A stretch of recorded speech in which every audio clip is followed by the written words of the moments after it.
Comment grossir sur YouTube en partant de zéro? On voit ça dans cette vidéo. Mais avant, jingle. Do what you want 'cause a pirate is free. You are a pirate.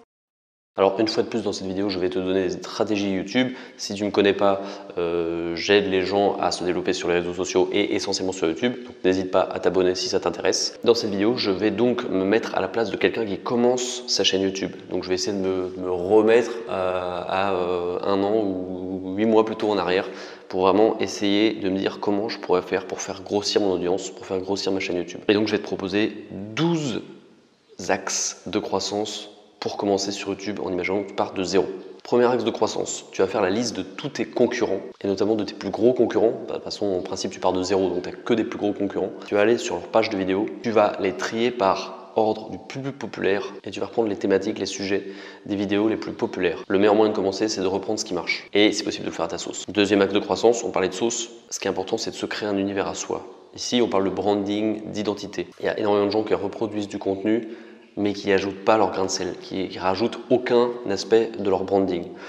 Et ça, c'est clair que ça ne peut pas décoller. Donc moi, par exemple, j'ai beaucoup travaillé sur mon branding et j'ai fait quelque chose d'assez original, audacieux, c'est que j'ai mixé piraterie et marketing. Et ça, c'est peu commun et pour preuve, c'est unique.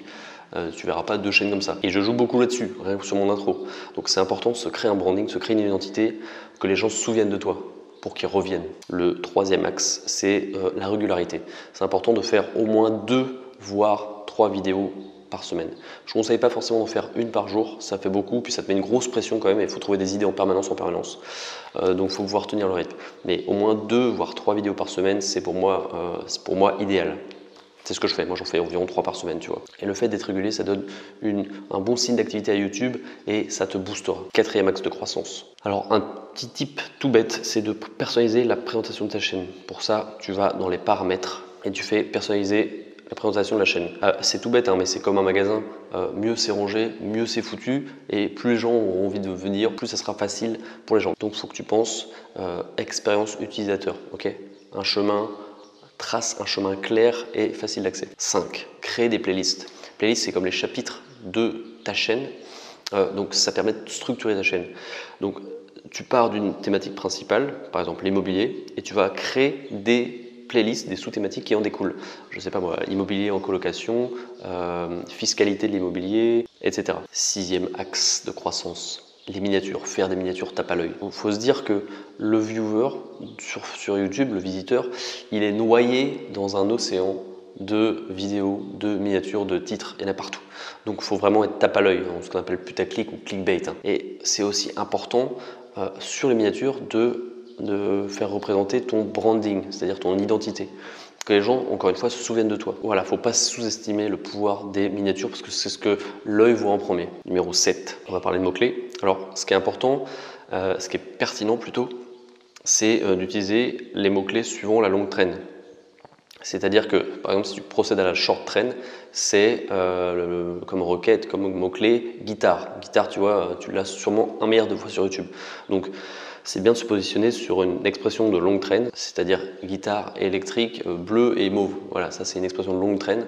C'est quand même beaucoup plus pertinent, c'est plus niché. Il faut vraiment se mettre à la place, dans le cerveau des gens, faire en sorte de trouver ce qu'on appelle l'exact match. L'exact match, c'est l'expression exacte que les gens taperont, la requête plutôt. Donc plus tu arriveras à penser comme quelqu'un qui a fait une recherche, plus tu te rapproches de l'exact match.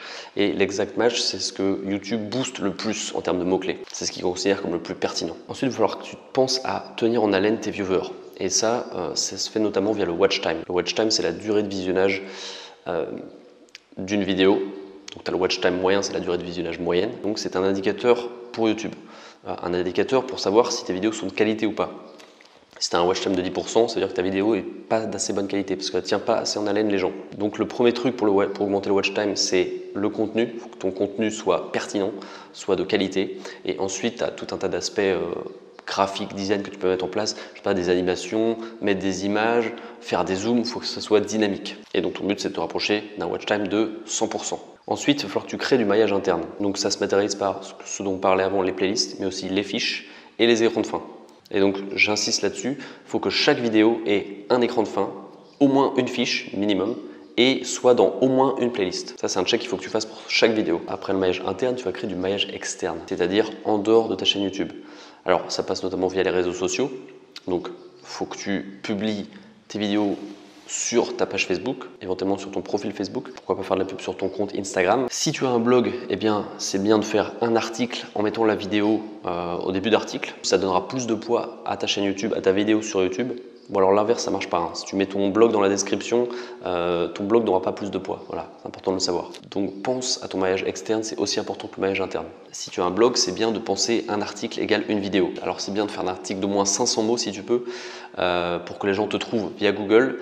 Et en plaçant ta vidéo stratégiquement en début d'article, eh bien, tu donneras du poids à ta vidéo sur YouTube, donc à ta chaîne YouTube. Et imaginons que tu as 100 articles, c'est potentiellement 100 points d'accès à ta chaîne YouTube. Et enfin, si tu veux te positionner comme un expert, c'est bien de couvrir tous les sujets de ta thématique. Il va falloir que tu tisses une toile d'araignée et que tu sois présent sur tous les aspects de ta thématique. C'est pour ça que c'est pas forcément conseillé de prendre une thématique trop large. Je parlais d'immobilier, c'est vrai que c'est très large l'immobilier, il y en a énormément qui font ça, mais c'est bien de couvrir une large surface pour que les gens, encore une fois, te trouvent le plus facilement possible. Et encore une fois, je te parlais d'articles, si tu as 100 vidéos sur ta chaîne YouTube avec 100 sujets différents, eh bien ça fait 100 points d'accès différents à ta chaîne. Et oui, c'est du travail. Je te souhaite bon courage pour le développement de ta chaîne. J'ai beaucoup de vidéos en lien avec les stratégies YouTube, tu peux les regarder quelque part par là. Maintenant, focus pour le développement et je te souhaite bon courage.